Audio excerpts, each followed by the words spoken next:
I'm just going to clarify some misinformation that I encountered on a video that was attributing several things to me that are not true and not accurate, and display a real ignorance of what it was that I was describing, of the issues that I was describing.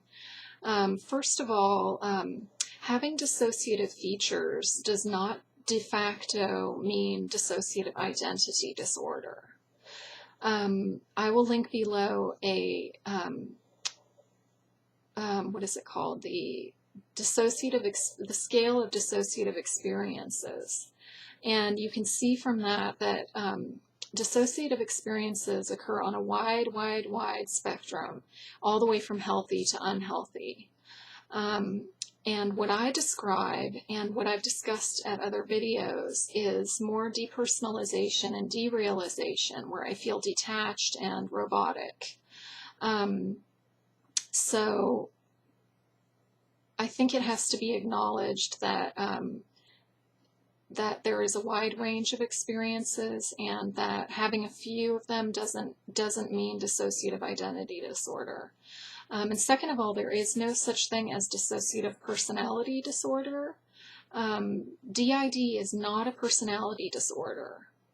Dissociative features are not correlated necessarily with personality disorders. They are correlated more with post-traumatic stress disorder features and complex post-traumatic stress disorder.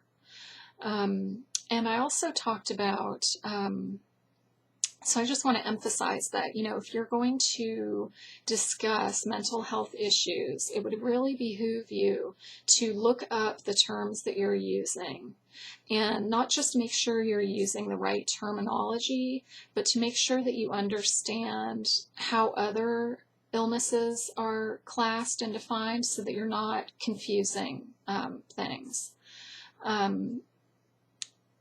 So that eliminates the personality disorder conflation that was going on. Next, I was describing that I had distorted perceptions. And that was something that I acknowledged in the moment. So that is something that happens at the moment of being triggered. And if you know about PTSD, you know that it only takes a millisecond to be triggered, and that it takes a lot of hard work and effort and self-awareness, and going to a lot of really difficult places emotionally to be willing to intercept that interval and use grounding techniques that are fighting against survival instincts, to analyze what's going on rationally, and to recognize, therefore, that they are distorted perceptions. So my describing that I recognized having distorted perceptions is an indication that I'm making progress. And these are distorted perceptions that are very temporary.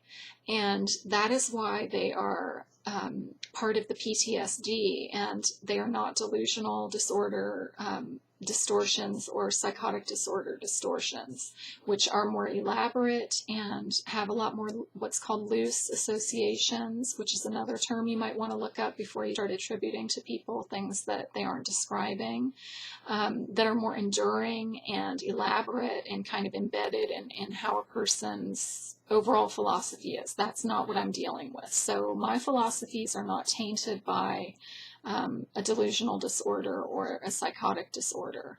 My distorted perceptions are confined to that instant when I'm triggered, and that I have come to a point where I can acknowledge that they're happening in the moment is an indication that I'm making progress and that recovery is possible.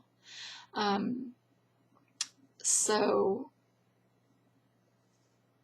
let's not attribute to people who describe dissociative symptoms an illness that they don't have. Let's not say that people who are experiencing distorted perceptions are all that they have distorted all of reality.